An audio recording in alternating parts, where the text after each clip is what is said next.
Baik, sekali lagi selamat Pak Sabat, selamat pagi untuk kita semua yang di Indonesia dan selamat sore untuk saudara-saudara yang di Amerika. Hari ini hari Sabat tanggal 30 November 2024. Kita akan melanjutkan kita punya pelajaran eh, dari buku Everlasting Covenant atau Perjanjian Kekal. Dan saat ini kita sudah memasuki chapter 32 yang judulnya Memasuki Tanah Perjanjian. Sabat yang lalu kita sudah belajar ya terakhir tentang Sanctuary of God atau Ka'bah atau Bait Suci Tuhan. Dan kita akan masuki di judul baru memasuki tanah perjanjian. Memasuki tanah perjanjian.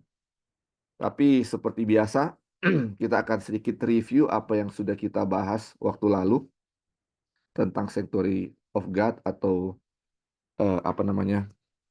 Ya, Ka'bah Tuhan ya. Dan ini kita baca ya di Keluaran 19 ayat 4 sampai 6. Jadi ini yang sudah kita ulang-ulang baca dan saya akan review dengan cepat ya apa yang sudah kita pelajari dan saya hanya akan ambil inti-intinya biar kita tidak makan waktu terlalu lama. Jadi di Keluaran 19 ayat 4 dan 6 ini tentunya sebelum Keluaran 20 di mana Tuhan di Keluaran 20 memberikan eh, 10 firman Tuhan atau memberikan 10 hukum Taurat kepada bangsa Israel. Nah, sebelum dia dia memberikan hukum-hukum ini kepada bangsa Israel, dia bilang begini ya, dia bilang eh, dia mau untuk dia bilang kalau kamu sungguh-sungguh mendengarkan firman-Ku dan berpegang pada perjanjian-Ku, dia bilang kamu akan menjadi harta kesayanganku sendiri di antara segala bangsa. Terus dibilang kamu akan menjadi bagiku kerajaan imam dan bangsa yang kudus. Terus bilang, ini yang semua yang harus kamu katakan kepada orang Israel. Dia bilang kepada Musa, ini yang kamu harus bilang kepada orang Israel. Yaitu, ini dia akan jadi apa? Bangsa Israel akan menjadi bangsa yang kudus ya. Bangsa yang kudus. Terus, respons dari apa namanya bangsa Israel, dan mereka bilang apa? Oh, semua bangsa itu bilang apa? Segala yang Tuhan firmankan akan kami lakukan. Dia bilang seperti itu. Dan kita tahu ini adalah kesalahan dari bangsa Israel ya. Harusnya mereka bilang, amin ya Tuhan. Segala sesuatu yang kamu katakan terjadilah seperti itu ya. Atau biarlah kehendakmu lah yang terjadi. Apa yang kamu bilang, biarlah itu terjadi sesuai dengan perkataanmu. Tetapi ini mereka bilang, we will do. Kami akan lakukan. Dan ini menjadi suatu kesalahan dari bangsa Israel. Nah, di Mazmur 114 ini, kembali lagi ke tempat yang awal, tujuan awal yaitu menjadikan apa? Yehuda menjadi tempat kudus ya. Jadi ketika bangsa Israel keluar dari Mesir, dari dibilang keturunan Yakub atau bangsa Israel ini akan menjadi tempat kudus ya, tempat kudus. Tujuan Tuhan adalah seperti itu. Dan kita tahu ya ini pelajaran yang sudah kita bahas berulang-ulang ya. Jadi di mana tempat Tuhan, di mana tempat Tuhan eh, ada, itu adalah suatu tempat yang kudus ya. Ini waktu Tuhan menampakkan diri kepada Musa di semak-semak yang menyala, Tuhan bilang apa? Tanggalkan kasutmu karena di mana kamu berdiri itu adalah kudus. Kenapa kudus? Karena ada Tuhan di situ. Waktu Yeriko juga dia menampakkan diri kepada Yosua, Tuhan bilang tanggalkan kasutmu karena di tempat kamu berdiri adalah kudus. Begitu juga di Sinai ya, ketika Tuhan turun untuk memberikan 10 hukum atau hukum Taurat kepada Musa, Gunung Sinai menjadi apa? Tempat kudus, menjadi Ka'bah Tuhan. Karena apa? Tuhan turun di tempat itu. Tuhan turun di tempat itu. Nah, sekarang setelah eh, apa namanya Tuhan memberikan 10 hukum kepada bangsa Israel, dia menyuruh Musa untuk mendirikan Ka'bah ya, atau mendirikan kemah suci, mendirikan kemah suci. Dan kita tahu ya setelah bangsa Israel sudah di tempat di tanah Kanaan, dari Raja Daud sudah rencanakan untuk membangun Ka'bah atau bait suci. Dan dari perencanaan dari Daud, tapi Salomo lah yang berhasil membangun Ka'bah Tuhan ya. Terus dibilang, ini Salomo bilang ya seperti ini. Dibilang, eh, dibilang, rumah apakah yang akan kamu dirikan bagiku? Demikian firman Tuhan. Tempat apakah yang akan menjadi perhentianku ya? Ini dibilang.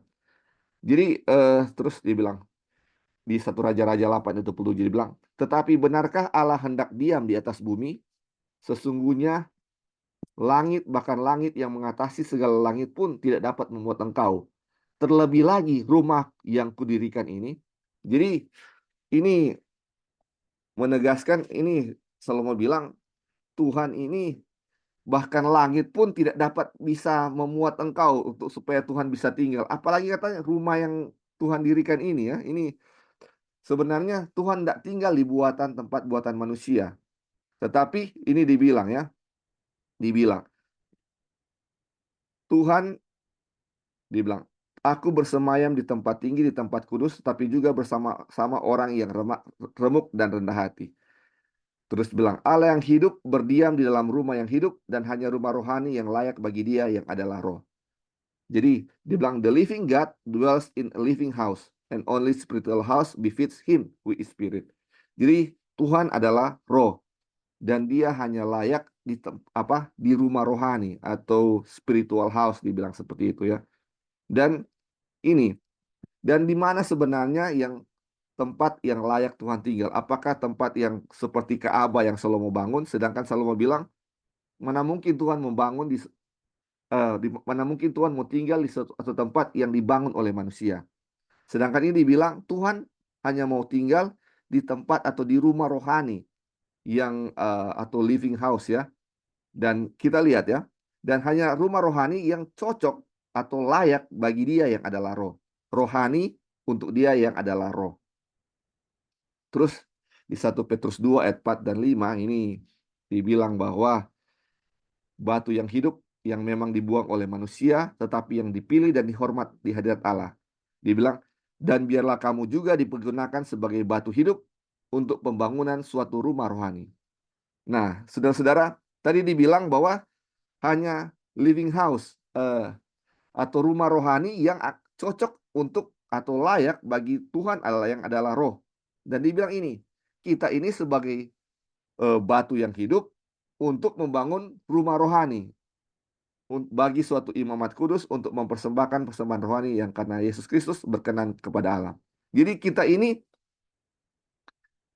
adalah batu untuk pembangunan rumah rohani ya, batu untuk pembangunan rumah rohani. Terus dibilang di dalam dia kamu juga turut dibangunkan menjadi tempat kediaman Allah di dalam roh.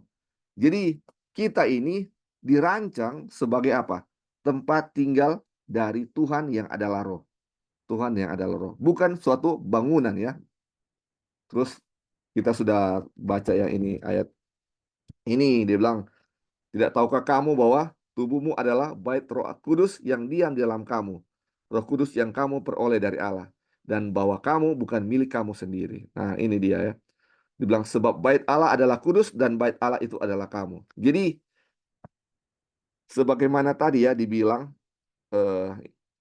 sebagaimana dibilang di mana ketika Tuhan datang, tempat itu menjadi kudus. Ketika Tuhan turun di Gunung Sinai menjadi kudus ya, menjadi kudus. Dan Gunung Sinai menjadi Ka'bah Tuhan. Di ayat-ayat yang baru kita baca, bahwa kita ini dirancang untuk menjadi bait Tuhan, atau tempat tinggal Tuhan, atau tempat tinggal roh. Dan ketika Tuhan tinggal di dalam diri kita, efeknya akan menjadi efek yang sama seperti ketika dia turun di apa? Di semak-semak, tempat itu menjadi kudus. Ketika dia turun di Gunung Sinai menjadi kudus. Jadi efek dari ketika Allah berdiam di dalam diri kita adalah apa? Kudus. Kita menjadi kudus seperti tujuan awal bahwa kepada bangsa Israel bahwa mereka akan menjadi apa? Bangsa yang kudus ya. Di mana Tuhan tinggal di masing-masing orang di dalam bangsa itu. Tetapi kita sudah tahu ya, kita sudah pelajari waktu lalu, kenapa sampai Tuhan menyuruh bangsa Israel apa? membangun Ka'bah secara rumah ya, seperti itu, seperti Ka'bah yang dibangunkan Salomo. Kenapa Tuhan suruh seperti itu? Karena apa, saudara-saudara? Tinggi hati dari bangsa Israel. Jadi dia menunjukkan secara nyata tentang apa? Tentang Ka'bah itu. Padahal sebenarnya yang dia mau adalah dia mau tinggal di dalam diri kita sendiri. Sama seperti waktu zaman Abraham. Jadi Tuhan tinggal di dalam diri mereka ya, di dalam hati mereka. Dan kita tahu Ka'bah itu isinya apa? Ka'bah itu terdiri dari hukum Allah yang ada di dalam bilik maha suci. Hukum Allah di situ. Sebagaimana kalau di zaman Abraham, hukum Allah dituliskan di dalam apa? Hati, di dalam loh hati kita masing-masing ya, di dalam hati kita masing-masing.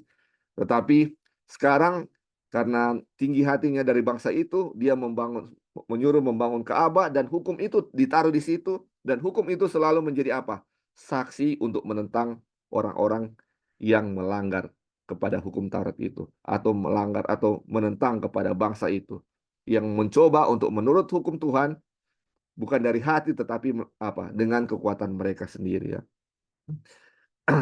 Nah, ini sama ayat ini sama seperti yang tadi ya, di mana Tuhan akan diam atau tinggal dalam diri kita.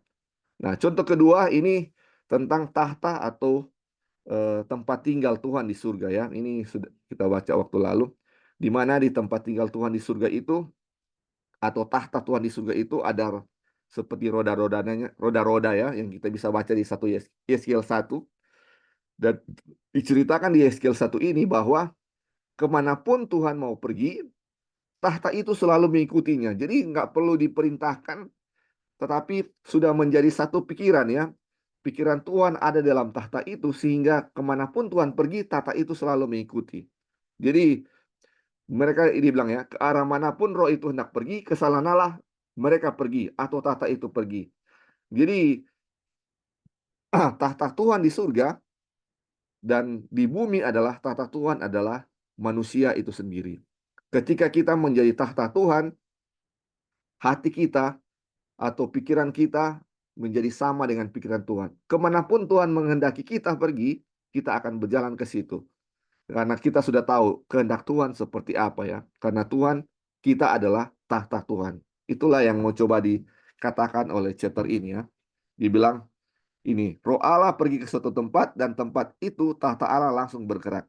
Setiap pikiran Allah langsung ditanggapi dan dilaksanakan karena rohnya memenuhi tahta dan bait sucinya. Itu yang terjadi ya di surga. Dan hal yang sama akan menjadi bagian kita ketika kita mengizinkan Tuhan untuk menempati kita atau menjadi Tuhan tahta kita, bait sorry tubuh kita menjadi bait suci Tuhan atau menjadi tahta Tuhan, akan menjadi sama seperti itu ya. Nah, ini dia bilang kita adalah bait Allah karena Roh Kudus berdiam di dalam diri kita. Kita dibangun bersama di dalam Kristus untuk menjadi tempat kediaman Allah melalui Roh Kudus. Tetapi barang siapa dipimpin oleh Roh Allah, ia adalah anak-anak Allah. Artinya, mereka yang menyerahkan diri mereka kepada Allah menjadi rumah rohaninya, baitnya, dipenuhi dengan roh dan dituntun oleh roh kemanapun roh menghendaki. Dibilang, pikiran roh adalah pikiran mereka. Atau pikiran Tuhan adalah pikiran kita juga ya. Ini sangat bagus dia punya kutipan. Dia bilang, ketika Tuhan berpikir untuk manusia, itu tidak seperti seseorang berpikir untuk memaksakan kehendaknya kepada orang lain. Ada kebebasan yang sempurna. Manusia memiliki pikiran Allah karena pikiran itu lebih baik daripada pikirannya sendiri. Dan kemudian Allah berpikir di dalamnya. Terus dia bilang, otak manusia menjadi organ dari Roh Kudus. Wah, bayangkan. Berarti kalau otak manusia menjadi organ Roh Kudus, berarti otak kita adalah bagian dari roh itu ya. Sebagaimana menjadi organ Roh Kudus, berarti otak kita adalah bagian dari Roh Kudus. Apapun yang Tuhan kendaki akan kita lakukan, sama seperti tahta yang ada di surga. Ini luar biasa. Dan efek yang lain adalah menjadi kudus. Kalau kita belajar di awal-awal, ketika Tuhan tinggal di dalam diri kita, bukan hanya Dia secara roh yang tinggal, tetapi dibilang apa? Kuasanya pun akan bersama-sama dengan kita. Dan kalau kita belajar ya di Injil di chapter 1, dan kuasa Tuhan itu yang akan apa? Menyelamatkan kita dari dosa kita. Ini luar biasa ya, saudara-saudara, bagaimana rencana keselamatan Tuhan untuk menyelamatkan manusia. Dia apa? Dengan cara dia mau tinggal dalam diri kita, menjadikan kita kudus, menjadikan kita eh, pikiran kita sama seperti pikiran dia, dan menjadikan apa? Ada kuasa dalam diri kita untuk melawan semua apa? Dosa-dosa yang kita miliki ya, saudara-saudara. Dan melayakkan kita untuk apa? Masuk ke dalam kerajaan Tuhan. Nah, ini pelajaran terakhir ya di chapter 31 itu untuk membersihkan tempat suci. Jadi dibilang sebelum kedatangan Tuhan, tempat kudus itu akan dibangun dan dibersihkan karena Kristus mengasihi jemaat dan memberikan dirinya sendiri baginya. Jadi ini yang kita baca ya. Jadi tempat suci ini yang akan dibersihkan adalah apa? Kita ya, kita yang manusia sebelum kedatangan Tuhan, tempat kita harus dibersihkan atau Ka'bah atau tubuh kita ini akan harus dibersihkan ya. Dibilang dengan apa? Menyucikannya dengan memandikan dengan air dan firman, supaya dengan demikian ia mendapatkan jemaat di hadapan dirinya dengan cemerlang tanpa cacat atau kerut atau yang serupa dengan itu, tetapi supaya jemaat kudus dan tidak bercela. Ini luar biasa ya. Terus dibilang ya, dibilang oleh karena itu dapat disimpulkan bahwa pembersihan tempat kudus suatu pekerjaan yang dinyatakan dalam kitab suci sebagai pekerjaan yang terjadi sebelum kedatangan Tuhan, atau bertepatan dengan pembersihan penuh umat Allah di bumi, dan mempersiapkan mereka untuk diangkat pada Tuhan pada saat Tuhan datang. Jadi ini persembahan pembersihan tempat kudus ini adalah apa? Adalah apa? Pembersihan umat Tuhan ya sebelum Tuhan datang, dan untuk mempersiapkan umat Tuhan diangkat pada saat apa? Tuhan datang. Terus dibilang Allah akan menunjukkan kepada dunia bahwa apa yang dia lakukan dengan Yesus dari Nazaret dapat dia lakukan dengan siapapun yang mau berserah, atau bahasa Inggrisnya yielding atau yield kepadanya. Jadi Tuhan Yesus adalah apa? Contoh ya, di mana Tuhan tinggal di dalam diri Tuhan itu, di dalam diri Yesus itu. Dan ini dibilang dia menunjukkan kepada dunia apa yang dia lakukan dengan Yesus, dia akan dilakukan kepada siapapun. Ini tapi syaratnya satu, mau berserah kepada dia, menyerahkan diri kepada Tuhan atau yielding. Ini kata-kata kunci ya, submit, yielding ya. Ini atau menyerahkan atau berserah kepada Tuhan. Itu dia punya kunci ya. Ini dibilang Yesus Kristus adalah bait Allah yang sempurna. Tetapi jika dia menjadi satu-satunya yang di dalam dia kesempurnaan itu dinyatakan, maka pemikiran yang terlalu umum bahwa Yesus adalah contoh yang unik yang tidak serupa dengan saudara-saudaranya dan tidak mungkin ada orang lain yang bisa sempurna seperti dia akan dibenarkan. Dan iblis tidak akan berhenti menuduh Allah dengan ketidakmampuan dan kegagalan, dengan mengatakan bahwa dia tidak dapat mengambil manusia yang dilahirkan di dalam dosa dan membawanya ke dalam kesempurnaan. Jadi, saudara-saudara, ini dibilang Yesus ini contoh yang sempurna dan kita akan menyerupai bagaimana Tuhan tinggal di dalam Yesus. Tetapi ini banyak orang yang berpikir ya, saudara-saudara, dan bilang ini pemikiran yang general ya, atau pemikiran yang umum bahwa ini Yesus ini contoh yang gak bisa kita seperti dia. Karena dia ini, Yesus ini lahir dari roh. Mana mungkin kita ini cuma lahir dari daging, bagaimana kita bisa sempurna seperti itu. Dan inilah yang iblis atau setan tuduh kepada Allah, bahwa manusia tidak bisa sama seperti Yesus. Dibilang seperti itu ya. Terus dibilang, hari demi hari ia melemparkan tuduhan ini melalui orang-orang yang entah dengan putus asa atau dalam pembenaran diri mengatakan bahwa Kristus berbeda dengan kita karena ia diperanakan oleh Roh Kudus dan dilahirkan tanpa dosa, sehingga ia lebih unggul daripada kita. Ini yang dibilang ya. Kenapa? Karena banyak orang karena dengan kekuatan mereka sendiri mau mencoba untuk apa? Menurut hukum dan selalu gagal. Putus asa sehingga mereka bilang apa? Betul seperti itu. Kita nggak bisa sama seperti Tuhan Yesus karena Tuhan Yesus lahir dari Roh Kudus dia lahir tanpa dosa, sedangkan kita lahir penuh dengan dosa. Kita lahir dari daging ya, seperti itu. Jadi nggak mungkin seperti itu bisa suci seperti Tuhan Yesus. Makanya ini dibilang, ini luar biasa. Tuhan ingin semua orang mengerti bahwa kelahiran baru menempatkan manusia pada posisi yang sama dengan Kristus di bumi ini. Dan dia akan menunjukkan hal ini di hadapan dunia. Kehidupan Yesus akan direproduksi secara sempurna di dalam diri para pengikutnya. Bukan hanya untuk satu hari saja, tetapi untuk selama-lamanya. Ada bahaya jika kita menunda-nunda untuk apa? Tunduk, kalau tadi kita sudah bilang, atau yield ya, pada pekerjaan Tuhan melalui rohnya. Jadi, kita akan bisa sama seperti Yesus, di mana Tuhan tinggal di dalamnya secara sempurna, asalnya kan apa kita apa? Tunduk atau yielding kepada Tuhan atau kepada rohnya. Jadi, kuncinya adalah apa? Serahkan diri kepada Tuhan, dan kita akan bisa sama seperti Yesus, yang mana Tuhan bisa tinggal di dalam dirinya ya. Dalam diri Yesus, karena kita tahu Yesus itu 100% manusia. Dan dia 100% Tuhan, karena Tuhan apa? Tinggal di dalam dirinya. Terus dibilang, semoga Allah damai sejahtera menguduskan kamu seluruhnya, dan semoga roh, jiwa, dan tubuhmu terpelihara sempurna dan tak bercacat pada kedatangan Yesus Kristus Tuhan kita. Dia bilang, ia yang memanggil kamu adalah setia, ia juga akan menggenapinya. Saudara-saudara, ini Tuhan yang memanggil kita, atau Tuhan yang mau untuk menyelamatkan kita.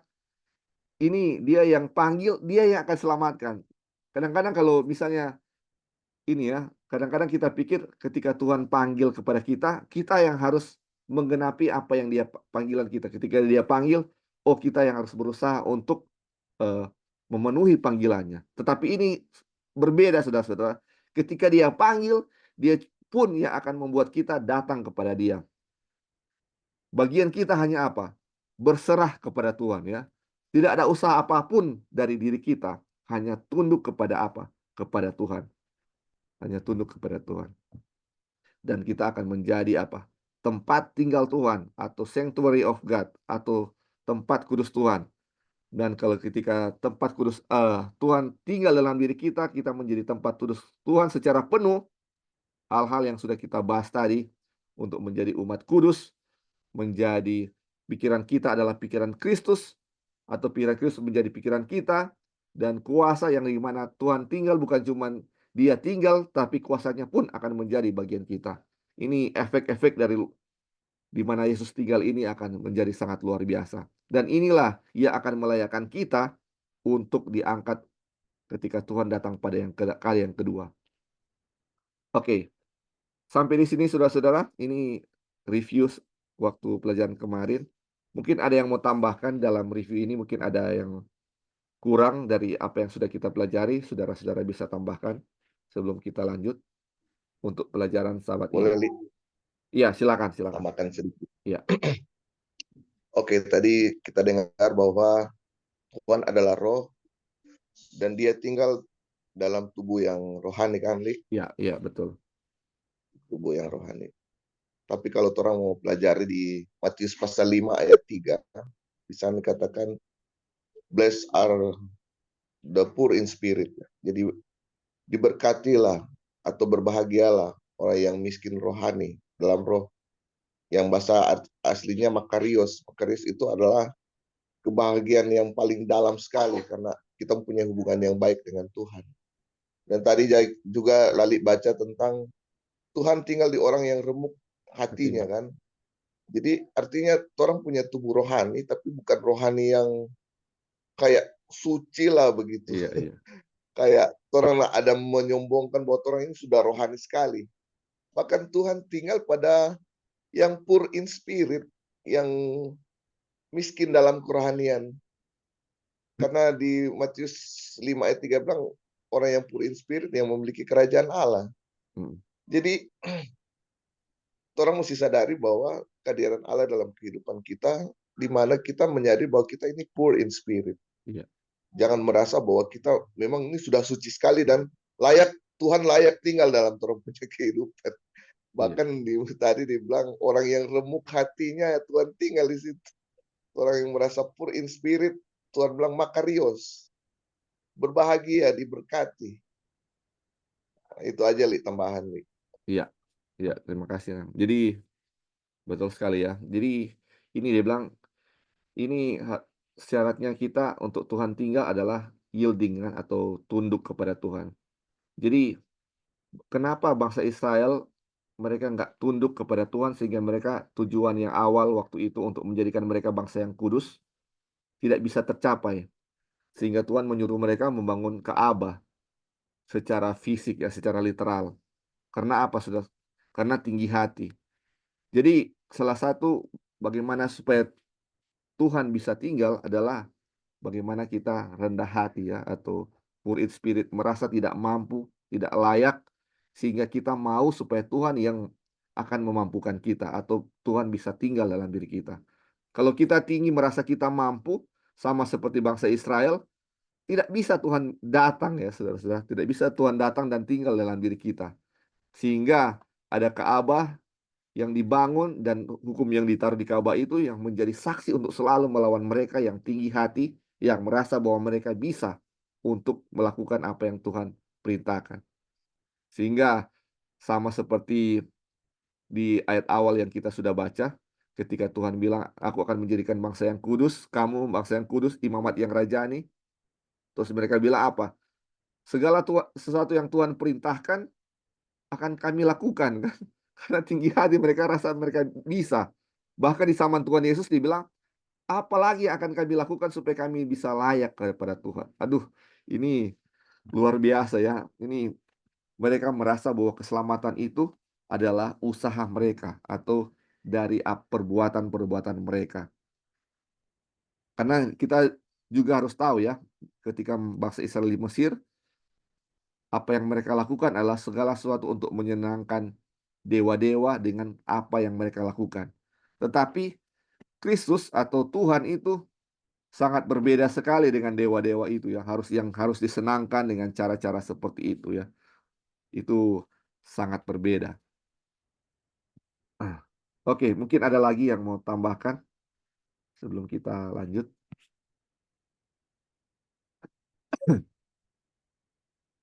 Oke, jadi kita punya review sampai di sini ya. Kita akan masuk di entering of the promised land. Jadi ini chapter 31 bagaimana supaya orang-orang Israel ini menjadi bangsa yang kudus dan layak untuk memasuki tanah perjanjian. Atau sebelum bagaimana kita umat Tuhan sekarang ini sebelum kita masuk ke tanah perjanjian atau masuk ke surga dijemput oleh Tuhan, diangkat oleh Tuhan, kita harus menjadi sempurna sama seperti Kristus kan. Dan ini yang akan menjadi bahasan kita ya. Ketika kita akan memasuki bangsa Israel memasuki tanah perjanjian atau bagaimana kita juga saat ini akan memasuki tanah perjanjian surgawi ya. Ini sangat bagus dia punya pelajaran saat ini. Oke, kita akan mulai ya. Dan bila ada mana saudara-saudara ada yang mau ditambahkan boleh dipotong ya saudara-saudara. Oke, kita mulai. 40 tahun lamanya ia bersabar terhadap tingkah laku mereka di padang gurun. Kisah 13 ayat 18. Kalau di bahasa Inggris dibilang 40 years suffered he their manners, atau selama 40 tahun ia menderita terhadap tingkah laku mereka di padang gurun. Dan he ini adalah huruf besar, di mana ia ini adalah Tuhan. Selama 40 tahun Tuhan menderita atau sabar terhadap tingkah laku bangsa Israel di padang gurun. Oke, dia bilang, dalam beberapa kata ini, Rasul Paulus dalam khotbahnya di sinagog di Antiokhia membahas tentang pengembaraan bangsa Israel selama 40 tahun di padang gurun. Dan tujuan pelajaran kita kali ini, kita dapat membahasnya secara cepat atau secara singkat. Dia bilang, tinggal laku mereka sedemikian rupa sehingga Allah secara literal suffered atau menderita atas mereka. Rangkaian catatannya adalah tentang sungut-sungut dan pemberontakan. Jadi selama 40 tahun bangsa Israel di padang belantara ada banyak apa? pemberontakan, dan sungut-sungut. Dan Tuhan sangat menderita dengan tingkah laku mereka. Terus dibilang, sebab mereka tidak percaya kepada Allah dan tidak yakin akan keselamatan daripadanya. Waduh, ini luar biasa sekali. Beberapa kali mereka memberontak terhadap dia di padang gurun dan menyusahkan hatinya di padang belantara. Berulang kali mereka mencobai Allah, menyakiti hati yang kudus dari Israel.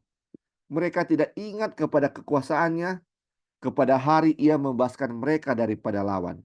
Ketika ia mengadakan tanda-tanda di Mesir dan mujizat-mujizat di padang Soan. Mazmur 78 ayat 40-43. Dan Tuhan benar-benar menderita karena ia turut merasakan kelemahan kita, dan dalam kesengsaraan kita ia tertindas. Ia mengangkat dan menggendong mereka selama zaman dahulu kala, seperti seorang menggendong anaknya. Dosa-dosa mereka ditimpakan kepada Tuhan, oleh karena itu ia diteguhkannya oleh karena mereka. Aduh, ini luar biasa ya saudara-saudara. Ini adalah pengalaman bangsa Israel di mana pemberontakan mereka, ketidakpercayaan mereka, sungut-sungut mereka sangat menyakiti hati Tuhan. Karena apa? Dibilang Tuhan turut merasakan kelemahan-kelemahan kita, dibilang ya. Dan dalam kesesaran kita ia tertindas. Jadi apapun yang kita rasakan, Tuhan turut merasakan ya saudara-saudara. Ketika kita bersungut-sungut, Tuhan sangat menderita dengan apa yang kita lakukan. Terus dibilang, meskipun selama 40 tahun mereka setiap hari melihat perbuatan-perbuatan Allah, mereka tidak mempelajari jalan-jalannya. Karena itu demikianlah firman Tuhan. Aku murka kepada angkatan itu dan berkata, selalu mereka sesat hati dan mereka tidak mengenal jalanku. Sehingga aku bersumpah dalam mukaku, mereka tak akan masuk ke tempat perhentianku. Aduh, ini luar biasa saudara-saudara. 40 tahun, setiap hari Tuhan tunjukkan dia punya kuasa. Ada tiang awan, tiang api, ada mana yang turun dari langit. Aduh, bayangkan saudara-saudara ya.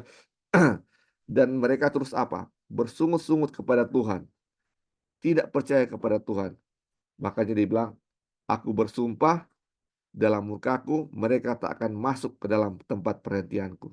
Jadi ini dibilang bangsa Israel tidak akan masuk ke dalam tempat perhentianku, atau dengan kata lain tidak akan masuk ke tanah Kanaan ya. Terus dibilang, demikianlah kita lihat bahwa mereka tidak dapat masuk oleh karena ketidakpercayaan mereka. Ini masuk ini ke tanah Kanaan ya. Apakah yang diajarkan kepada kita tentang sifat dari warisan yang Allah tujukan kepada umatnya? Sederhananya, bahwa itu adalah warisan yang hanya dapat dimiliki oleh mereka yang memiliki iman. Hanya iman yang dapat memenangkannya. Harta duniawi dan fana dapat dan sedang diperoleh dan dipegang oleh orang-orang yang tidak percaya dan bahkan menghina dan menghujat Allah. Memang orang-orang yang tidak percaya memiliki sebagian besar harta dunia ini. Banyak orang selain penulis Mazmur ke-73 yang merasa iri dengan kemakmuran orang fasik. Tetapi perasaan iri seperti itu hanya muncul ketika seseorang melihat pada hal-hal yang fana dan bukan pada hal-hal yang kekal. Kemakmuran orang-orang bodoh akan membinasakan mereka. Amsal 1 ayat 32. Jadi saudara-saudara, ini adalah pengalaman bangsa Israel 40 tahun ya. Ini mereka tidak bisa masuk ke tanah Kanaan karena apa? Karena hal-hal ini ya. Karena makanya Tuhan bilang mereka tidak masuk karena apa? Mereka sudah tiap hari melihat akan kuasa Tuhan, tetapi masih apa? Tidak percaya. Mereka tidak melihat atau mempelajari akan jalan-jalan Tuhan. Terus ini eh, sempat disinggung ya tentang bagaimana ini ada warisan ya yang Tuhan akan berikan kepada bangsa Israel. Dan dibilang orang-orang karena tidak percaya, mereka tidak bisa mendapatkan warisan yang Tuhan sudah janjikan kepada mereka, yaitu tanah Kanaan. Tapi ini ada sedikit disinggung tentang harta duniawi. Jadi ini masuk Kanaan ini bukan sekedar tentang harta duniawi yang fana, yang dapat diperoleh atau yang orang tidak percaya pun bisa memilikinya. Jadi untuk memperoleh warisan atau tanah Kanaan yang Tuhan sudah janjikan kepada bangsa Israel, salah satu syaratnya adalah iman. Ketika mereka percaya, mereka bisa memiliki warisan itu. Dan warisan ini dibilang bukan cuma soal harta duniawi yang fana yang dapat binasa, dia bilang ini. Dan kalau cuma tentang harta duniawi yang fana, orang fasik pun yang tidak percaya kepada Allah bisa memiliki itu, saudara-saudara, dibilang ya. Orang fana pun dapat, orang yang menghina dan mujat Allah pun bisa memperoleh kekayaan. Dan makanya dibilang banyak orang dibilang, sedangkan buku Mazmur Daud pun yang menulis Mazmur dibilang apa? Dia iri dengan kemakmuran orang fasik. Dan saat ini kita lihat juga ya, banyak orang-orang yang fasik atau orang-orang bukan umat Tuhan yang kekayaannya sangat luar biasa. Tetapi dibilang perasaan iri ketika kita melihat orang yang fasik atau orang bukan umat Tuhan dan mereka makmur dan kita iri kepada mereka, itu hanya iri ketika muncul ketika apa? Kita hanya melihat hal-hal yang fana, katanya pandangan kita hanya kepada hal fana dan bukan pada apa? Hal-hal yang kekal. Sehingga Amsal bilang apa? Kemakmuran orang-orang bodoh akan membinasakan mereka. Jadi eh, tanah perjanjian yang akan diwariskan kepada bangsa Israel bukan hanya sekedar warisan harta duniawi, saudara-saudara ya, tetapi ini adalah harta yang dijanjikan adalah sesuatu yang lebih dari harta duniawi. Dan untuk masuk ke tempat itu harus memiliki namanya iman. Dan ini tidak dimiliki oleh orang-orang Israel sehingga mereka tidak bisa masuk ke dalam tanah perjanjian itu. Makanya Tuhan bilang, aku bersumpah dalam mukaku, mereka tidak akan masuk ke tempat perhentianku. Seperti itu. Oke, sampai di sini. Mungkin ada yang mau tambahkan, saudara-saudara, sebelum kita lanjut.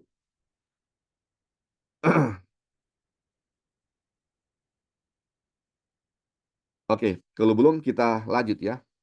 Dia bilang, Allah memilih orang-orang yang dianggap miskin oleh dunia ini untuk menjadi kaya dalam iman dan menjadi ahli waris kerajaan yang telah dijanjikannya kepada barang siapa yang mengasihi dia.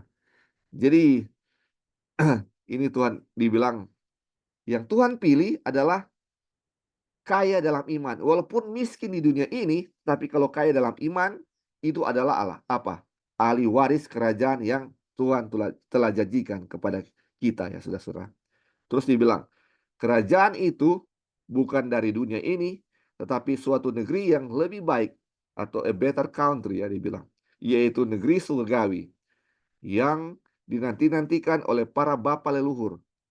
Ke negeri inilah Allah berjanji untuk memimpin umatnya ketika ia membebaskan mereka dari Mesir. Tetapi negeri itu hanya dapat dimiliki oleh mereka yang kaya dalam iman. Aduh, ini ini luar biasa ya saudara-saudara.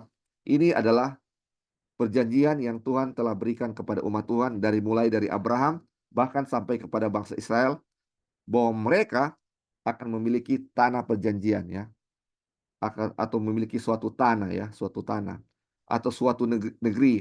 Dan kita lihat dan kita sudah pelajari waktu lalu, ini pertama kali dijanjikan kepada Abraham bahwa Abraham dan keturunannya akan memiliki tanah ya yang dijanjikan. Dan kita tahu, kita baca di buku Kisah Para Rasul waktu Stefanus mendapat ilham dari Roh Kudus, dia bilang bahwa sampai mati pun Abraham tidak memiliki sejengkal tanah. Berarti dengan kata lain, saudara-saudara, bahwa Abraham tidak mendapatkan apa yang dijanjikan kepadanya. Karena dia tidak memiliki tanah yang dijanjikan itu kan. Dan ketika bangsa Israel, kita sudah tahu ya, bangsa Israel menginjakkan tanah Kanaan itu. Tetapi Abraham tidak. Berarti janji yang dijanjikan itu belum digenapi. Dan kita tahu Abraham akan memiliki tanah yang dijanjikan itu setelah dia dibangkitkan. Bersama-sama dengan kita juga ya saudara-saudara.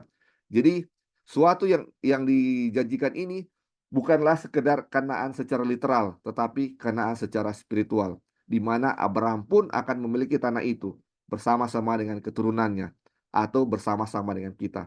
Jadi untuk memasuki tanah perjanjian surgawi yang dijanjikan kepada Abraham itu harus memiliki yang namanya iman.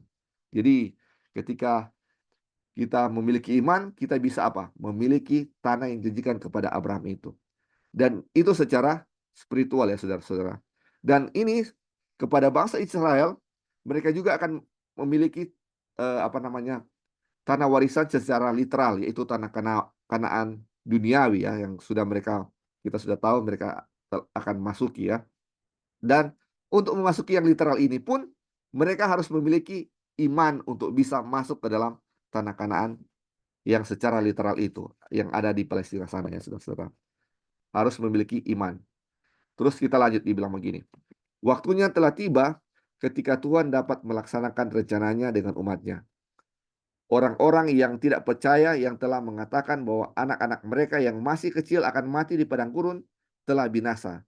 Dan sekarang anak-anak yang sama yang telah tumbuh menjadi dewasa dan percaya kepada Tuhan akan memasuki tanah yang dijanjikan. Jadi saudara-saudara, waktu sebelumnya bangsa Israel itu bilang apa? Ketika mereka kelaparan, mereka bilang, apakah kamu akan membunuh kami semua dengan anak-anak kami di padang belantara? Di Mesir kami apa? Kekenyangan, tetapi di sini kami akan kelaparan. Padahal makanan belum habis. Masih ada persiapan, tetapi persediaan makanannya mulai menipis. Tapi mereka sudah apa? Bersungut-sungut, dibilang bahwa mereka dan anak-anak mereka akan mati di padang gurun. Tetapi orang-orang yang bersungut-sungut ini sudah mati. Sekarang yang tinggal anak-anak mereka yang dibilang mau mati kan. Tapi dibilang anak-anak yang sama yang telah tumbuh menjadi dewasa dan sekarang apa? Mereka percaya kepada Tuhan. Anak-anak mereka yang eh, yang lahir di padang gurun atau yang di bawah 20 tahun ya, kita sudah tahu sebelumnya. Inilah yang akan apa? Masuki tanah perjanjian dan mereka apa? Dibilang mereka percaya kepada Tuhan dan mereka ini akan apa? Masuk ke tanah perjanjian. Orang-orang tua mereka yang tidak percaya semuanya telah mati di padang gurun. Terus dibilang lanjut. Setelah kematian Musa, Tuhan berfirman kepada Yesua, bersiaplah sekarang, seberangilah sungai Yordan. Sungai Yordan ini, engkau dan seluruh bangsa ini, menuju negeri yang akan kuberikan kepada mereka, kepada orang Israel itu. Setiap tempat yang akan diinjak oleh telapak kakimu, kuberikan kepada kamu, seperti yang telah kujanjikan kepada Musa. Yosua 1 ayat 2 dan 3. Nah, ini adalah bagaimana ketika bangsa Israel akan memasuki tanah Kanaan secara literal. Dan ini orang-orang yang akan memasuki tanah Kanaan atau tanah perjanjian, mereka ini sudah percaya kepada Tuhan. Ini mereka sudah percaya kepada Tuhan. Sehingga Tuhan bilang, kemanapun yang akan kamu injak, telapak kakimu injak, itu adalah tanah kamu. Aduh, ini luar biasa. Ini adalah bagaimana persiapan ketika mereka akan memasuki tanah perjanjian atau tanah Kanaan. Dan ini akan menjadi pelajaran bagi kita sebagaimana kita akan memasuki tanah Kanaan surgawi. Sebagaimana terjadi kepada bangsa Israel, akan terjadi juga kepada kita ya saudara-saudara. Oke, sampai di sini mungkin ada tambahan saudara-saudara sebelum kita akan memasuki subjudul menyeberangi Sungai Yordan. Ini sangat baik, sangat luar biasa ini dia punya pelajaran. Mungkin ada yang mau tambahkan?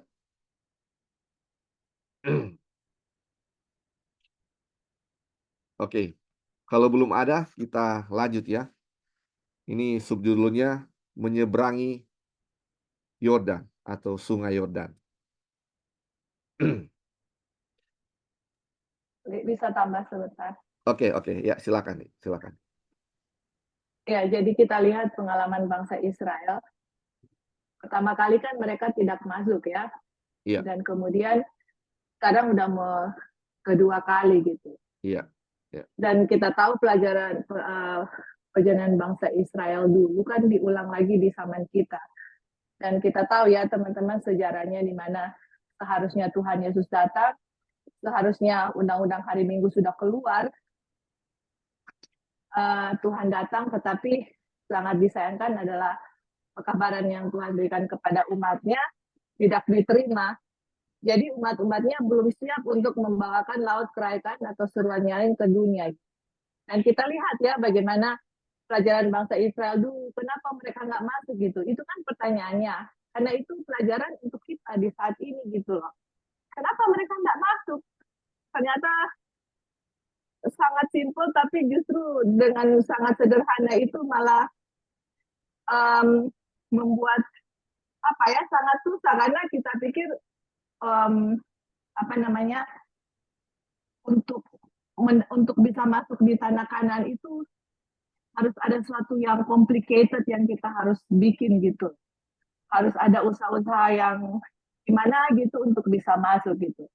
Tetapi yang kita sudah bahas chapter sebelumnya bahwa kita submit ya kepada Tuhan dan memiliki pikiran Kristus gitu, percaya gitu. Nah, bangsa Israel tidak percaya gitu. Mereka tidak mengizinkan Tuhan untuk berkuasa dalam diri mereka. Kenapa? Karena di dalam kehidupan mereka selama di Mesir, kita sudah tahu semua kehidupan mereka dipenuhi dengan penyembahan berhala.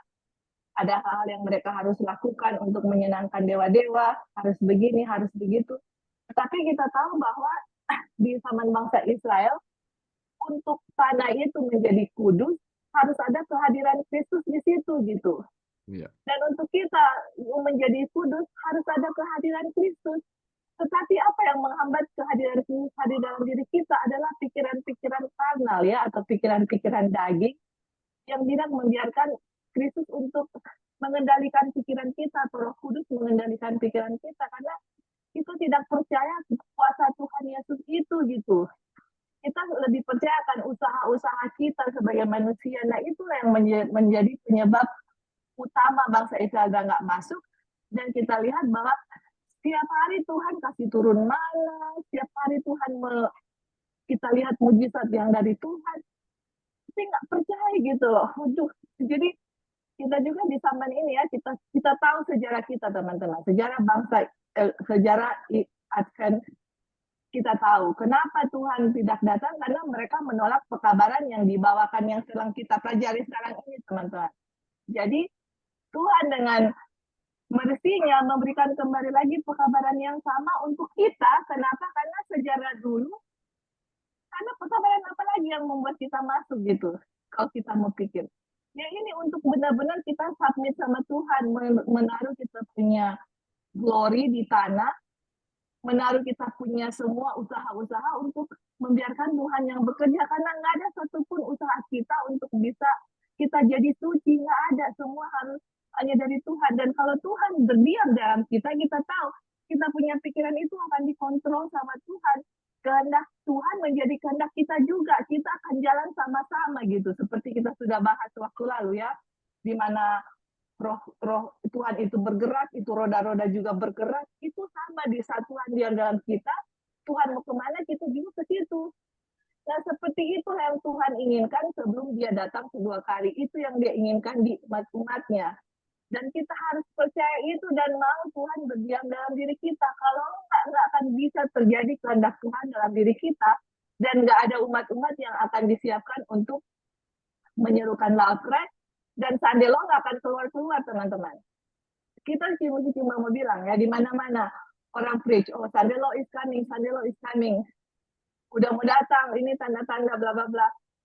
Sandelo sebenarnya sudah siap dari tahun 1888, bukan di 2024. Kenapa belum keluar-keluar? Ya karena kita nggak siap, karena kita terus-menerus menolak terus pekabaran sepertinya, wah nggak harus bikin ini, harus begini, harus begitu.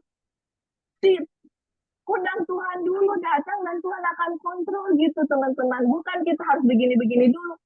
Lihat tuh kuasa Tuhan dulu, apa yang Tuhan bisa lakukan ke kita dulu gitu loh. Baru ada iman di dalam kita dan perbuatan akan mengikuti. Bukan saya mau perbuatan dulu baru nanti kalau saya sudah suci baru Tuhan akan tinggal. Enggak seperti itu kebalik, itu doktrin Katolik itu. Jadi kita harus lihat kuasa Tuhan, membiarkan Tuhan bekerja, segala kekurangan kita serahkan sama Tuhan. Tuhan tolong, saya nggak sanggup. Dan Ellen White bilang, kalau kita berdoa setiap hari, Lord save me, I am perished gitu. Selamatkan saya binasa, itu doa kita itu akan dijawab Tuhan langsung gitu. Dan nggak akan ada umat Tuhan hanya binasa kalau kita berdoa sama itu, seperti itu. Jadi teman-teman itu yang kita mau tekankan ya sebelum kita masuk, karena kita tahu pekabaran mereka mau menyeberang Sungai Yordan itu sangat luar biasa, bagus sekali. Tapi sebelum kita ke situ, kita harus ingat apa yang menyebabkan mereka bisa masuk. Jadi kepercayaan mereka, dan orang-orang yang menyeberang Sungai Yordan itu adalah orang-orang yang sudah dibersihkan dan yang benar-benar percaya akan kuasa Tuhan. Oke Kak Ali, mungkin seperti itu aja. Ya, Thank you. terima kasih. Mungkin ada yang lain lagi mau tambahkan sebelum kita lanjut. Ya, betul sekali ya. Jadi orang-orang yang akan memasuki, yang akan menyeberangi Sungai Yordan ini adalah orang-orang yang sudah memiliki iman, yang sudah siap untuk memasuki tanah perjanjian. Dan yang kita sudah bahas sebelumnya ya, bahwa sebagaimana pelajaran dari Kaabah, bagaimana Tuhan bisa tinggal di dalam hati mereka, yang menjadikan mereka bangsa yang kudus dan siap untuk memasuki apa yang Tuhan sudah janjikan kepada mereka. Dan orang-orang yang tidak percaya, orang-orang yang tinggi hati, yang mau mencoba untuk menuruti perintah Tuhan berdasarkan kekuatan mereka, ketika mereka bilang kami akan menurutinya, seperti di Keluaran 19, mereka itu sudah apa? Mereka sudah mati semuanya di padang gurun. Dan ini adalah generasi yang selanjutnya, generasi yang sudah memiliki atau sudah percaya kepada Tuhan melalui apa yang Tuhan sudah lihat kepada mereka, tunjukkan kepada mereka seperti di padang gurun ya. Banyak yang melihat, banyak yang tidak percaya, tetapi ada banyak yang melihat dan banyak juga yang percaya. Jadi ada yang percaya dan ada yang tidak. Dan kita lihat ya, pengaruh Mesir sangat kuat kepada orang-orang Israel waktu itu, sehingga hanya 2 orang yang keluar dari Mesir yang bisa masuk tanah Kanaan, yaitu Yosua dan Kaleb. Selain itu semuanya apa? Mati ya saudara-saudara. Dan ini memang pengaruh duniawi sangat kuat ya. Makanya mereka harus dipanggil keluar dari Mesir sebelum mereka apa? Memasuki tanah perjanjian. Dan selama 40 tahun di padang gurun adalah pelajaran yang sangat berharga bagi mereka. Untuk apa? Membuat mereka suci, untuk menyadarkan bahwa Tuhanlah yang akan bekerja untuk mereka, asalkan mereka mau apa? Tunduk, supaya Tuhan bisa tinggal di dalam diri mereka masing-masing. Oke, ini kita masuk subjudulnya, menyeberangi Sungai Yordan. Ini luar biasa, saudara-saudara. Ini bilang, Sungai Yordan mengalir di antara bangsa Israel dan negeri yang akan mereka tuju dengan semua ternak dan anak-anak mereka. Sungai itu sedang dalam keadaan pasang, meluap ke seluruh tepiannya dan tidak ada jembatan. Tetapi Allah yang sama yang telah membawa umatnya menyeberangi Laut Merah masih memimpin mereka. Dan ia tetap sanggup melakukan keajaiban-keajaiban. Jadi saudara-saudara, sebelum memasuki tanah Kanaan, dan memasuki tanah Kanaan itu, atau kita tahu di kota Yeriko, ada Sungai Yordan. Dan kita tahu ya, Sungai Yordan ini bukan sama dengan sungai-sungai yang di Indonesia mungkin, yang kalau terutama di Manado yang hanya kecil-kecil. Sungai Yordan ini sangat besar dan lebar ya saudara-saudara. Dan ini kalau mau lewat itu pasti tenggelam, karena ini sungai yang dalam dan lebar. Dan pada saat ini sungai ini waktu mereka mau lewat ini dalam keadaan pasang ya, atau iya lagi tinggi-tingginya dia punya air, lagi meluap. Dan kalau kita lihat dia punya diameter apa namanya? Diameter sungai itu, tuh air itu memang sampai ke tepi karena dia punya musim pasang ya ini. Jadi sangat tinggi, terus nggak ada jembatan. Jadi kalau secara logika tidak mungkin umat Tuhan ini dengan ternak-ternaknya yang sangat banyak, anak-anak kecil juga, untuk bisa lewat ini. Orang dewasa pun nggak akan mampu untuk melewati kalau dalam keadaan pasang seperti ini. Apalagi anak-anak dan ternak-ternak yang lain. Terus dibilang, semua orang mengambil tempat sesuai dengan petunjuk Tuhan. Para imam yang membawa tabut berada sekitar 1.000 langkah di depan rombongan. Kemudian mereka berjalan menuju sungai yang airnya masih terus meluap. Oh. sampai di tepi sungai mereka tiba, namun air tidak surut sedikit pun. Waduh, ini luar biasa saudara-saudara. Mereka berjalan sampai di tepi sungai, airnya sudah kena di kaki mereka sampai di tepi sungai. Airnya tidak surut sedikit pun, masih sama, bahkan dibilang terus meluap. Terus dibilang, tetapi bangsa itu telah belajar untuk mempercayai Tuhan, dan ketika Dia memerintahkan mereka untuk terus maju, mereka tidak ragu sedikit pun. Aduh, ini luar biasa saudara-saudara. Ini sudah bangsa yang berbeda dengan bangsa yang kita pelajari sebelumnya, di mana mereka ketika persediaan makanan sudah menipis, belum kelaparan, mereka sudah bilang, oh kami sudah mau mati di padang gurun. Tidak ada kepercayaan sedikit pun kepada Tuhan. Tetapi ini saudara-saudara, ketika Tuhan perintahkan mereka untuk maju di sungai Yordan yang sedang meluap, mereka tidak ragu sedikit pun. Aduh, luar biasa. Terus dibilang, mereka masuk ke dalam air, meskipun mereka tahu bahwa air itu sangat dalam, sehingga tidak mungkin untuk diseberangi, dan cukup deras untuk menghanyutkan mereka. Mereka tidak perlu memikirkan kesulitan. Bagian mereka adalah menuruti Tuhan dan terus maju, dan Tuhanlah yang akan membuka jalan. Aduh, ini luar biasa saudara-saudara. Bayangkan saudara-saudara, ini selama 40 tahun, selama kita mempelajari tentang bangsa Israel, yang kita tahu dari bangsa ini adalah ketidakpercayaan, persungut-sungutan, pemberontakan yang ada dalam mereka. Dan ini bangsa yang tengil ini, bangsa yang jahat ini, kita mau bilang bangsa yang jahat. Sebelum memasuki tanah perjanjian, mereka bilang apa? Mereka terus menuruti Tuhan, dan apa dibilang, mereka tidak ragu sedikit pun. Mereka memiliki iman kalau kita bilang ya. Dan dibilang apa? Bagian mereka adalah menuruti Tuhan dan terus maju, dan Tuhanlah yang akan membuka jalan. Mereka tidak ragu sedikit pun, dibilang. Luar biasa. Dan inilah yang akan terjadi kepada umat Tuhan ketika akan memasuki tanah perjanjian atau tanah Kanaan surgawi. Sama seperti bangsa Israel ini, mereka pun akan memiliki iman yang sama. Dan saya percaya saudara-saudara, kalau kehidupan kita selama ini penuh dengan ketidakpercayaan dan dengan pertolongan Tuhan, ketika kita mempelajari pelajaran ini, kita pun akan sama seperti bangsa Israel, penuh dengan kepercayaan. Dan kita pasti akan apa? Memasuki tanah perjanjian atau tanah Kanaan surgawi. Walaupun ada sungai Yordan yang deras di hadapan kita, kita tidak akan ragu di hadapan.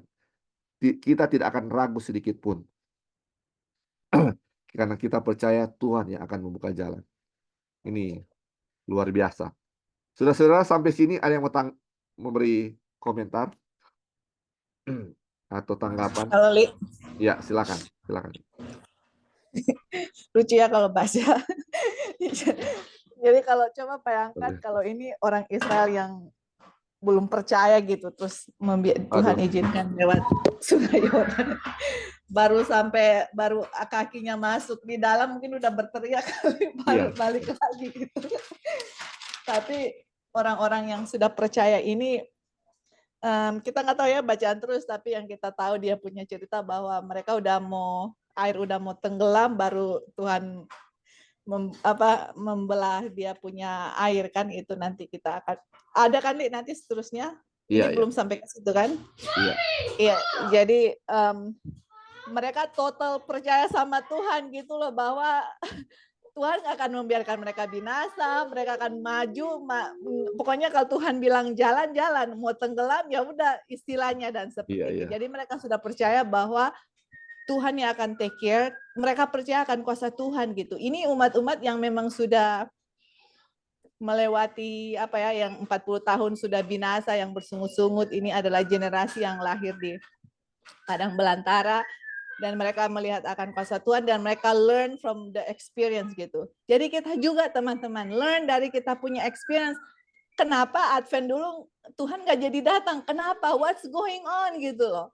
Pas kita tahu what's going on, dan kita lihat bahwa ternyata iman teman-teman, dan iman itu bukan satu hal Iman itu adalah membiarkan Tuhan yang bekerja walaupun kita lihat dengan penglihatan mata, wah kalau kita jalan di situ kita pasti tenggelam dan mati. Itu pandangan manusia. Tapi iman adalah apa yang kita lihat kuasa Tuhan, apa Tuhan bisa bikin gitu. Walaupun impossible di manusia, tapi there's nothing impossible with the Lord. Jadi kita tahu bahwa dengan iman, pasti kalau Tuhan bilang A, dengan pemandangan manusia impossible, tapi A itu akan terjadi. Nah itulah orang-orang yang masuk di tanah Kanaan. Nah itulah orang-orang kita di zaman ini yang akan masuk tanah Kanaan surgawi untuk menerima everlasting covenant yang Tuhan sudah berikan kepada Abraham gitu. Karena Abraham belum terima, dia mau sama-sama terima dengan kita. Tetapi untuk menerima perjanjian itu, tanah yang sudah dijanjikan itu, iman ini yang kita akan baca yang dibutuhkan di zaman kita ini juga gitu. Oke, mungkin itu aja, Li. Thank you. Ya, terima kasih. Jadi kalau kita bandingkan ya, ketika mereka melewati Laut Berau, jadi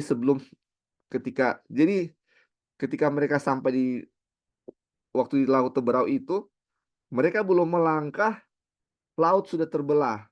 Jadi laut sudah terbelah dan mereka baru melewati tanah kering, kaki mereka belum basah lah kalau istilahnya. Ini perbedaannya kakinya mereka sudah tiba di sungai, air masih begitu, belum surut.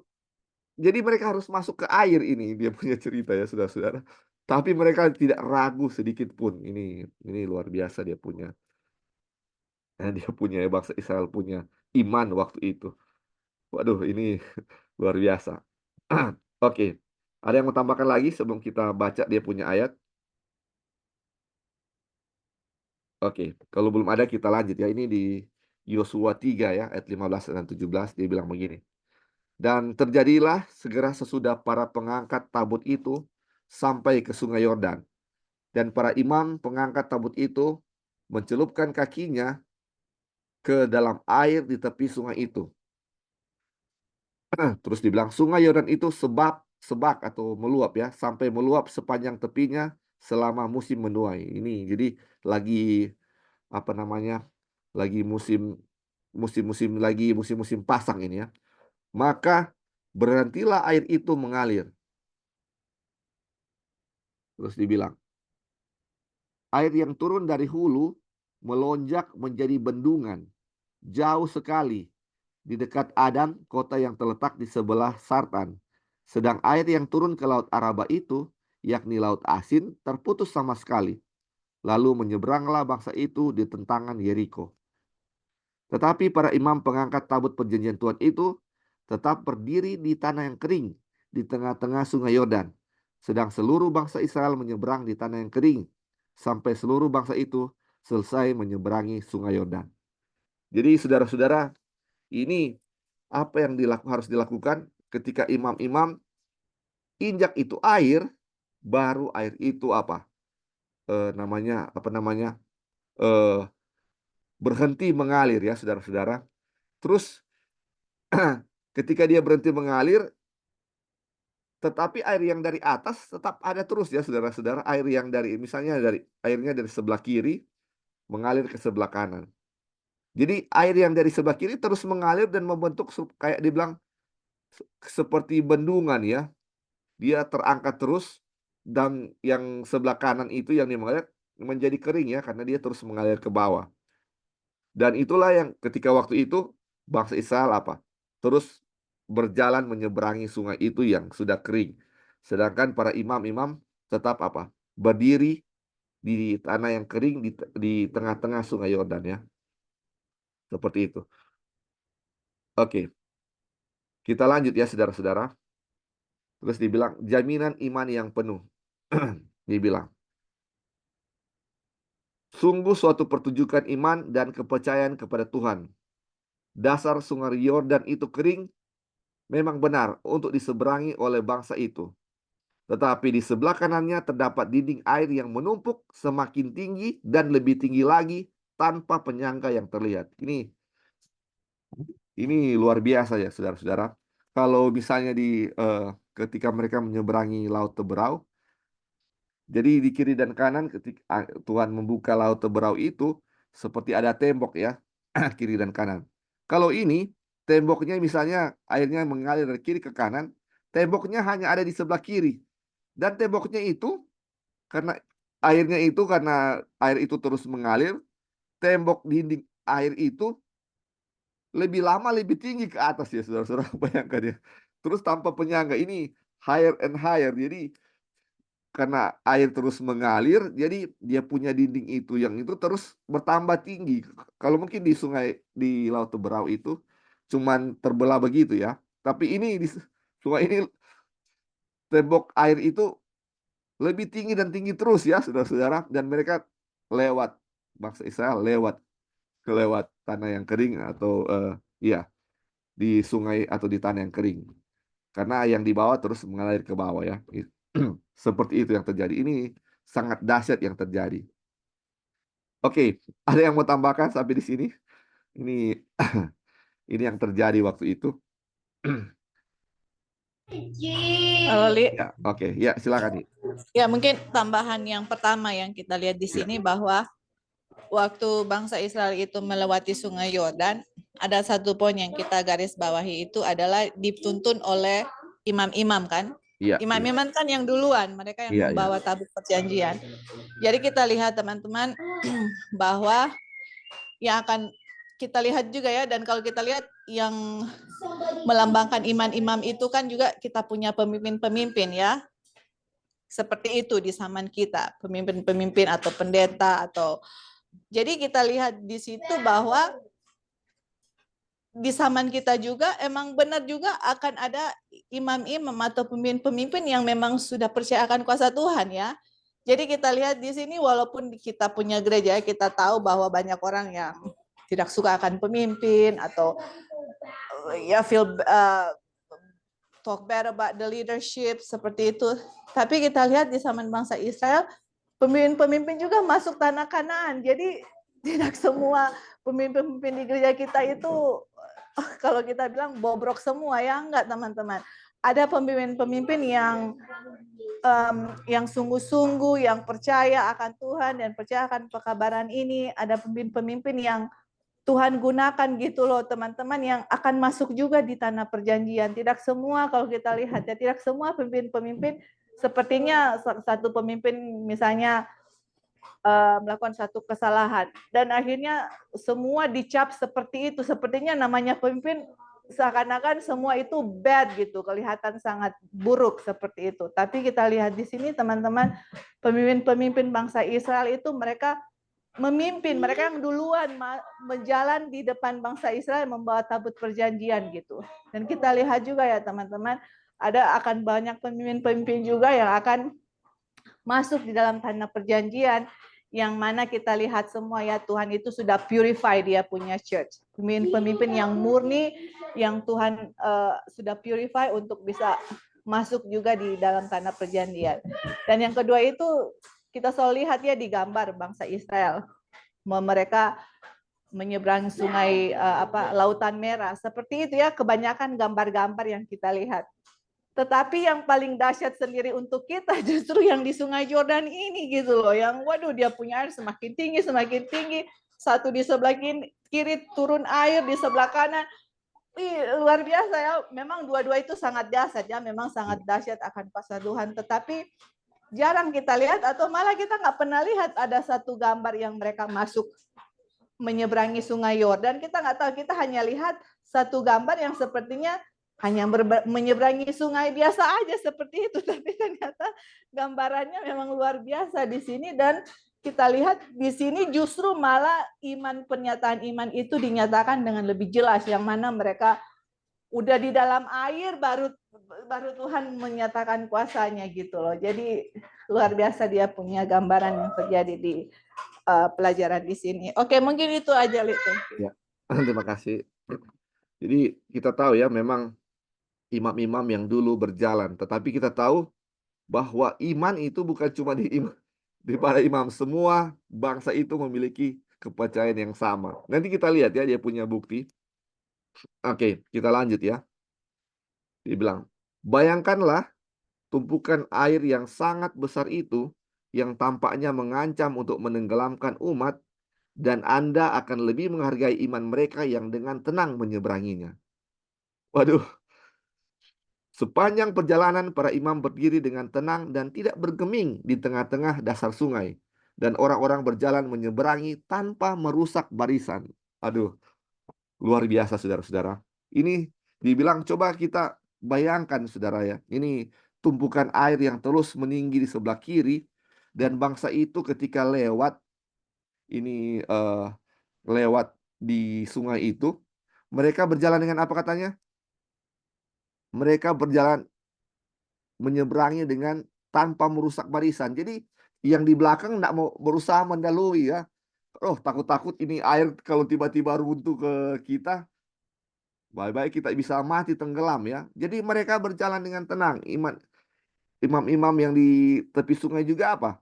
Berdiri dengan tenang dan tidak bergeming. Terus orang-orang berjalan sesuai dengan dia punya barisan, tidak mendahului atau takut tiba-tiba air akan runtuh. Mereka semua apa? Menyeberangi dengan iman, mereka menyeberangi sesuai dengan barisan secara teratur menyeberangi apa?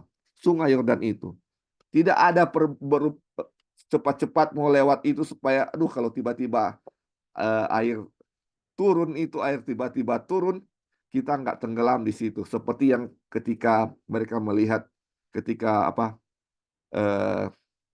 tentara-tentara Mesir yang ketika ditutupi oleh air kan mereka pernah melihat itu ya atau kejadian itu pernah terjadi dan mereka percaya sepenuhnya kepada Tuhan makanya tidak ada yang cepat-cepat waktu itu terus dia bilang seperti ini mungkin kutipan terakhir kita ya dia bilang tidak ada yang berebutan untuk menyeberang dengan cepat supaya air tidak turun ke atas mereka karena siapa yang percaya tidak akan tergesa-gesa atau gelisah atau bahasa Inggrisnya make haste ya. Kalau di terjemahan bahasa di Alkitab Indonesia dia bilang gelisah ya, tetapi sebenarnya terjemahannya tergesa-gesa. Jadi mereka memiliki iman. Dibilang siapa yang percaya. Mereka percaya kepada Tuhan sehingga mereka apa? Berjalan dengan teratur. Tidak merusak barisan sedikit pun. Karena mereka percaya Tuhan sedang menuntun mereka. Ini adalah iman dari bangsa Israel yang akan memasuki tanah perjanjian. Dan ini iman yang sama akan menjadi bagian kita ketika kita akan memasuki tanah perjanjian surgawi atau tanah Kanaan surgawi. Ada kepercayaan yang penuh kepada Tuhan. Walaupun kita harus melewati apa? Sungai Yordan yang sedang pasangnya. Karena kita percaya Tuhanlah yang akan membuat kita bisa lewat atau bisa sampai ke tanah Kanaan. Saudara-saudara, ketika kita akan memasuki tanah Kanaan surgawi, ada sungai Yordan di depan kita yang sedang meluap. Ada tantangan yang besar di hadapan kita yang harus kita lewati. Dan tidak mungkin dengan kekuatan kita bisa melewati sungai Yordan itu. Hanya dengan pertolongan Tuhan. Hanya dengan kuasa Tuhan, saudara-saudara. Yang harus kita miliki hanyalah apa? Iman, percaya kepada Tuhan. Dan ini buktinya bahwa mereka memiliki iman ketika apa? Mereka melewatinya dengan tenang tanpa merusak barisan. Tidak terburu-buru untuk lewat atau lari-lari saudara-saudara supaya cepat-cepat bisa tiba di seberang. Tidak seperti itu ya, tapi mereka berjalan menyeberang tanpa merusak barisan. Luar biasa. Oke, saudara-saudara, sampai di sini ada yang kasih tambahan. Ini kayaknya kutipan terakhir kita karena waktu sudah pas. Ini sangat luar biasa, saudara-saudara. Ini luar biasa pelajaran kita di chapter 32 ini. Mungkin ada yang mau tambahkan sebelum kita tutup? Oke. Kalau sudah tidak ada tambahan, saudara-saudara, jadi pelajaran kita sampai di sini. Biarlah iman kita, bukan biarlah ya, kita harus memiliki iman sama seperti ketika bangsa Israel akan memasuki tanah Kanaan. Tanah Kanaan surgawi, tanah Kanaan secara literal, untuk memasuki itu harus memiliki apa? Memiliki iman. Dan kita sudah lihat saudara-saudara, sepanjang 40 tahun bagaimana jahatnya bangsa Israel, bagaimana tidak percayaan mereka, bagaimana persungutan mereka. Dan walaupun dengan jahatnya pikiran mereka seperti itu, pengaruh-pengaruh Mesir masih ada, tetapi satu yang pasti, Tuhan sudah berjanji bahwa Dia akan memberi tanah Kanaan kepada kita. Ketika Dia berjanji, Dia juga yang akan menepatinya. Dan walaupun bangsa Israel sangat jahat, sangat tidak percaya, tetapi Tuhan akan memampukan kita untuk percaya kepada Dia. Dia akan menunjukkan jalan, segala jalan bagaimana supaya Dia bisa tinggal dalam diri kita, sehingga kita bisa menjadi kudus. Ketika kita menjadi kudus, kita juga akan memiliki iman, dan itulah yang akan memampukan kita melewati segala tantangan, melewati segala spiritual sungai Yordan yang sedang meluap di hadapan kita. Makanya di depan kita ini banyak sekali tantangan-tantangan yang akan terjadi. Akan ada sandelo di depan kita. Mungkin sandelo itu mungkin seperti sungai Yordan ini yang meluap, yang dengan kekuatan kita tidak akan mampu untuk melewati tantangan ini atau sandelo ini atau ujian di depan kita. Hanya dengan pertolongan Tuhan, dan ketika kita bergantung kepada Tuhan, kita akan melewatinya dengan tenang sama seperti bangsa Israel. Dan kita sudah melihat mereka telah melewati sungai Yordan dengan penuh aman dan tiba di tanah Kanaan dengan selamat. Begitu juga dengan kita akan melewati sungai Yordan dengan aman, kita akan melewati tantangan-tantangan cobaan kita dengan aman, dan akan memasuki tanah perjanjian atau tanah Kanaan yang sudah dijanjikan kepada kita, yang dijanjikan kepada Abraham dan kepada keturunannya. Dengan pertolongan Tuhan, kita percaya kita akan sampai di tempat itu. Sama ya bawa dalam nama Yesus. Dan kita akan tutup, saudara-saudara.